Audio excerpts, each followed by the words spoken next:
Somente um em cada 25 brasileiros que nasce no ventre de uma mãe pobre no Brasil vai um dia conseguir ascender socialmente. E quando eu falo dessa ascensão social, eu me refiro a pessoas que um dia vão conseguir ganhar R$ 2.600 por mês. A mobilidade geracional no Brasil é algo completamente ridículo. Para vocês terem uma ideia, a Índia, que é um país que tem castas, tem os Brahmanes lá em cima e tem os Dalits lá embaixo. Se você nasceu na Índia e é um Dalit, a possibilidade de você ascender socialmente é ainda maior do que um brasileiro. E o pior, se você for um brasileiro negro ou nordestino, é só um em cada 100 brasileiros um dia vai conseguir ganhar R$ 2.600 por mês. Esse dado é extremamente grave. A mobilidade geracional é aquilo que a gente considera o fato de que o seu pai era pobre, mas ele conseguiu te dar uma educação melhor, te dar um nível de vida um pouco melhor, e você conseguiu eventualmente se formar na universidade e ter um emprego melhor do que o seu pai. E um dia você vai dar condições ainda melhores para o seu filho, vai dar mais oportunidades ao seu filho. E um dia ele vai ter uma vida melhor do que o pai e melhor do que o avô, e é assim que todos os países se desenvolvem. Não é isso que acontece no Brasil. A dinâmica econômica que a gente gerou nesse país faz com que a gente tenha essa distorção absurda. Se você nasceu pobre no Brasil, você possivelmente vai continuar pobre o resto da vida. E o seu filho vai ter pouquíssimas oportunidades e provavelmente vai se manter pobre. O que faz essa dinâmica acontecer aqui no Brasil é principalmente a educação. E olha que interessante, a gente está aqui em briga de esquerda e direita, a gente está com o lulismo que começou em 2003. Lá se vão 23 anos quase desde a entrada do presidente Lula, com 5 mandatos do PT. E o que a gente vê agora é que muito do que foi dito lá atrás em termos de dinheiro que ia ser gasto nisso, de fato aconteceu. O investimento na educação lá no início do governo Lula, em 2003, até hoje, mais do que dobrou em relação ao PIB. A gente de fato colocou dinheiro na educação. Só que o resultado é horroroso. O Brasil é um país que investe tanto quanto todos os países da OCDE na educação. Mas quando você olha o resultado, o Brasil, no ranking do PISA, é um dos piores países do mundo. Isso faz com que você não consiga dar ao seu filho uma educação melhor. Porque, principalmente, a forma de Estado que a gente constituiu aqui, especialmente depois da Constituição de 88, foi que o Estado iria prover tudo a você. Um pobre hoje, ele tem acesso gratuito à educação na escola pública, gerenciada pelo Estado. E o resultado é, depois de todo o investimento que a gente fez, a possibilidade do seu filho ser um analfabeto funcional, ou seja, ele ter muita dificuldade em interpretar um texto, em ler uma frase simples, em fazer conta de somar e subtrair, multiplicar ou dividir, é extrema. A gente tem um país que cada vez mais o Estado aumenta a carga tributária, sufoca as empresas e usa esse dinheiro para fazer política só de transferência de renda. E quando aquele garoto, lá em 2003, tinha acabado de nascer, né, e o seu pai era um milênio, possivelmente, né, ou alguém ali um pouco mais velho, ele viu que o pai precisava de um Bolsa Família. Ele precisava de uma ajuda do Estado para justamente aquela geração já era perdida. Uma geração que vinha da década de 80, de muita recessão, de muita inflação. Só que ao longo desses 20 e poucos anos que esses caras estão no poder, essas pessoas receberam auxílio do governo. Elas cresceram com o auxílio do governo. Elas tiveram uma educação precária.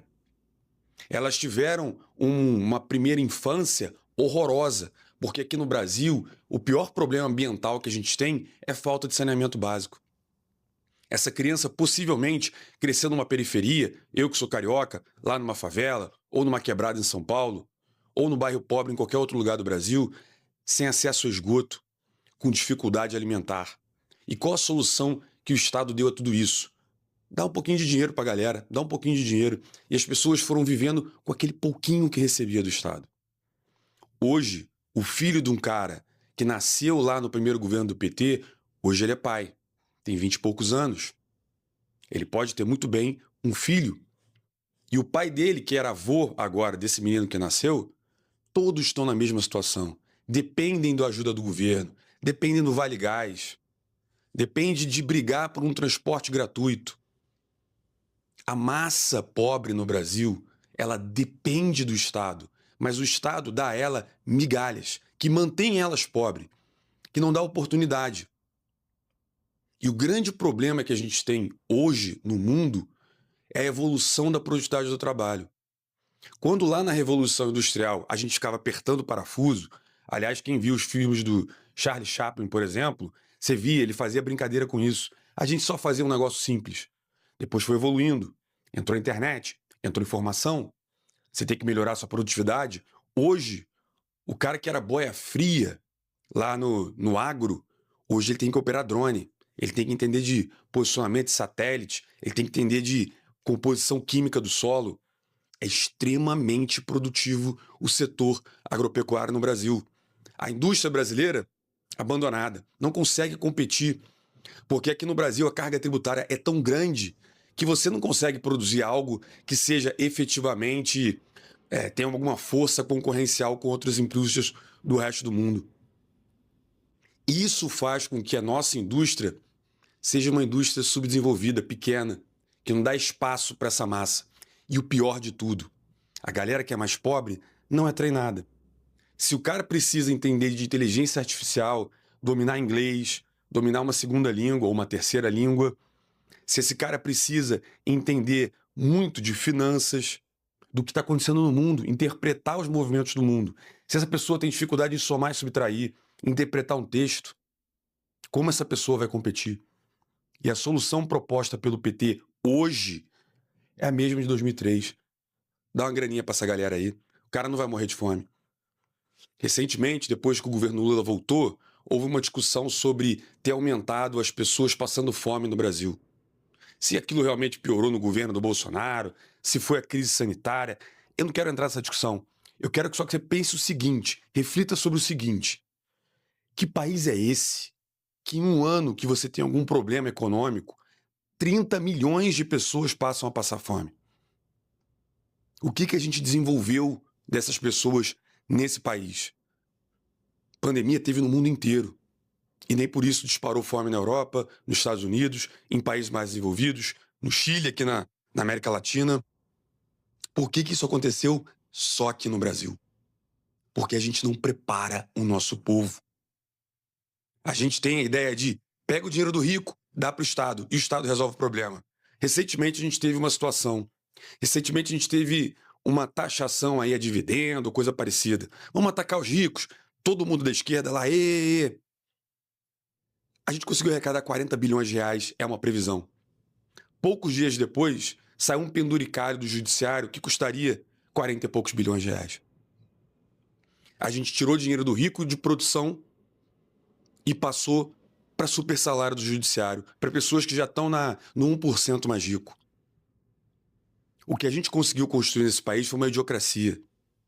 A questão do Brasil é muito simples.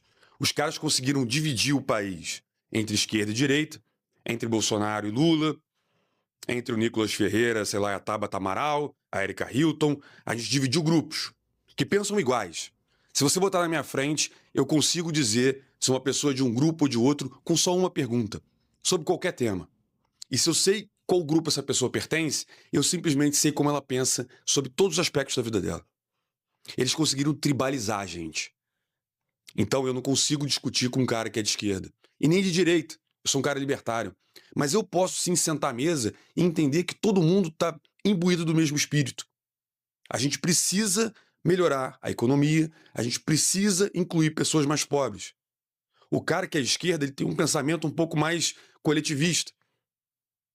O cara da direita, talvez um pouco mais conservador, eu um pouco mais liberal, deixa o mercado agir. Mas se a gente sentasse na mesa e discutisse propósito, tudo bem eu ceder um pouco, tudo bem o outro ceder um pouco, tudo bem o outro ceder um pouco.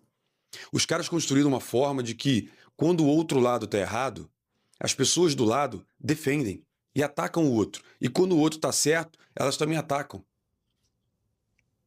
A discussão que a gente tem hoje, num país em que, vamos lá, um negro pobre nasce no Brasil, só um negro em 100, um dia, vai conseguir ganhar R$ 2.600. Nordestino, mesma coisa. Gente, o Brasil já deu errado. Quando eu falo aqui que a economia vai complicar, vai piorar, isso é em grandes números. Isso é em macroeconomia.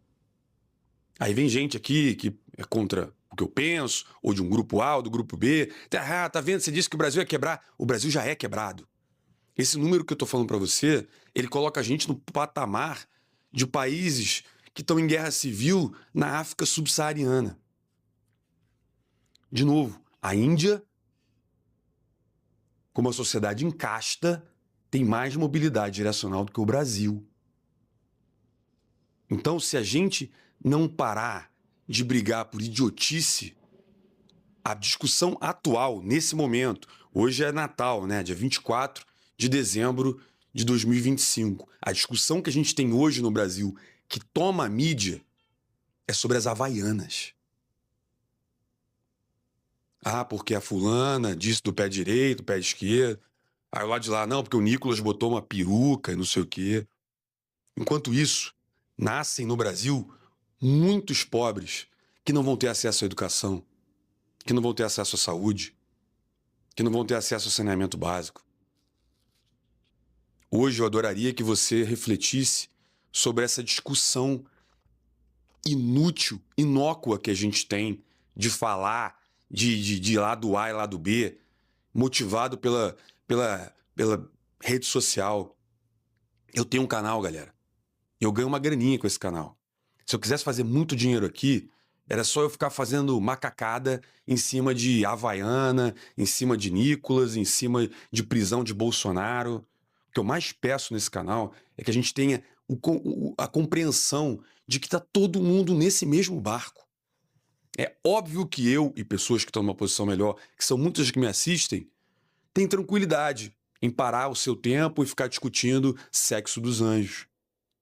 Agora, é imperativo que no Brasil de hoje, com mais de 100 milhões de pessoas sem saneamento básico, com uma educação horrorosa, sem mobilidade social, você vai ver seu filho nascer numa condição desumana e um dia você vai ver o seu neto na mesma condição. E o seu bisneto igual. É assim desde o século XVIII. A gente teve lá a abolição da escravidão, jogamos lá os negros na rua, falou, se vira aí. Só que a gente construiu um país em que o Estado pegou todo o dinheiro, hoje em torno de 40% de tudo que a gente produz, e não dá nada, gente. Aqui, eu que sou libertário, falo que o Estado deveria ser muito menor. Tudo bem, vamos topar o Estado ser maior, mas vamos melhorar as condições. Vamos privatizar correio, vamos, sei lá, entender como a gente melhora o gerenciamento das escolas públicas, das universidades, como a gente corta gasto. Não precisa cortar da educação, da saúde. Vamos reduzir o supersalário, vamos reduzir a quantidade de gente que tem no servidor público hoje, cargo de confiança, coisa parecida, número de cidades, tanta coisa que a gente pode fazer. Ser mais responsável com as nossas contas públicas, reduzindo assim a taxa de juros, reduzindo assim o carrego da dívida. Tem muita fruta baixa, tem muita coisa que a gente poderia fazer para melhorar a economia e focar juntos com um pensamento mais à esquerda, com um pensamento mais à direita, um pensamento mais centro, isentão, libertário, liberal, foda-se. A gente precisa sentar e resolver o problema. Ou a gente vai continuar sendo esse país. Tá todo mundo na merda, rindo da desgraça dos outros.